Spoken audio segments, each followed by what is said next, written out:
We're back with the breaking news out of Ohio this hour. Billionaire Les Wexner is still being deposed by members of the House Oversight Committee over his ties to disgraced sex offender Jeffrey Epstein.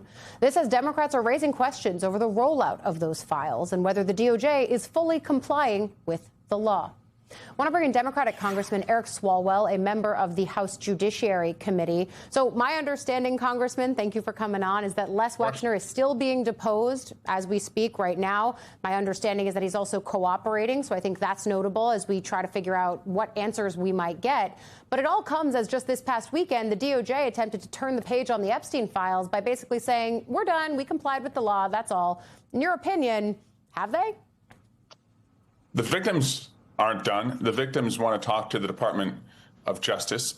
They came to our hearing last week when we had Pam Bondi, and they raised their hands and they said two things. One, they have information to give, and two, nobody at the Department of Justice will receive that information. And then, of course, there is still about half of the documents that have not yet been released. And there's this confusion as to whether investigations are taking place. The number two at the Department of Justice says we're all done.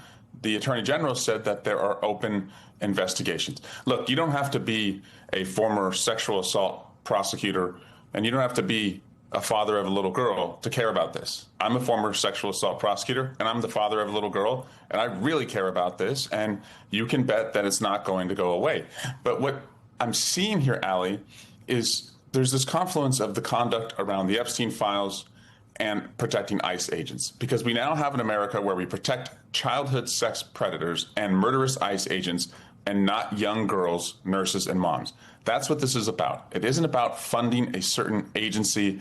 It's about finding out who we really are and who we want to be.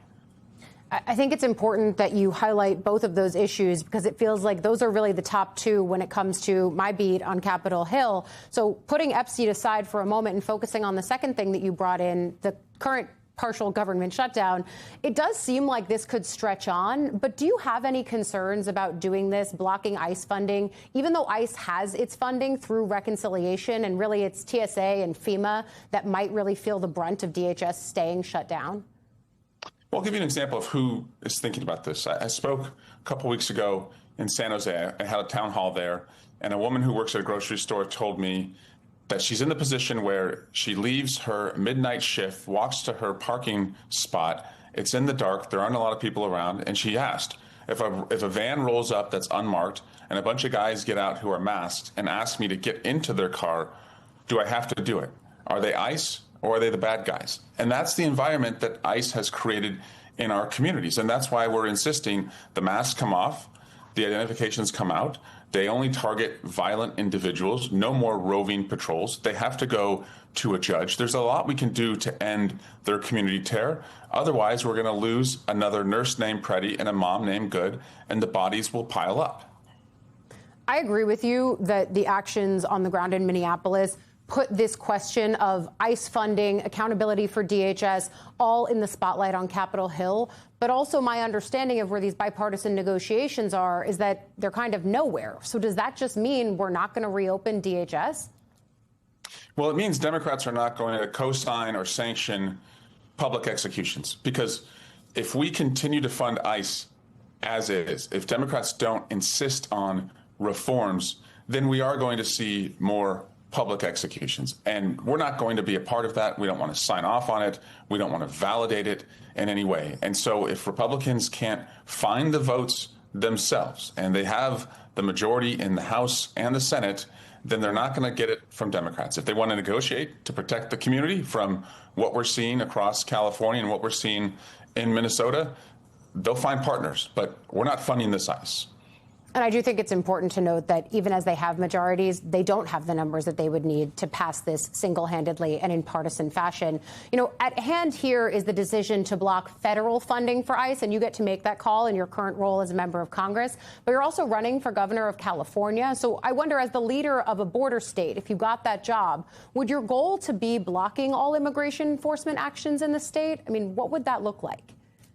My job is to protect the people. So I will protect our friends and neighbors who are running through the fields and the factories where they work. I'll protect the mom being dragged by her hair through the street and thrown into an unmarked van. I'll protect allies who go to the streets like Preddy and Good to stand up for our immigrant community.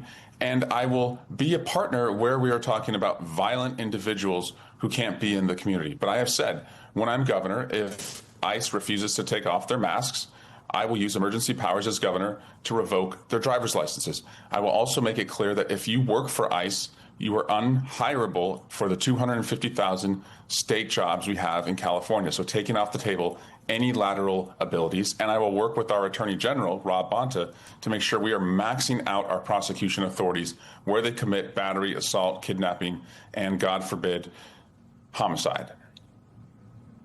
Congressman Eric Swalwell, thank you for coming on. I have so many more questions as always, but we will, of course, have you back. Thank you. See you next time.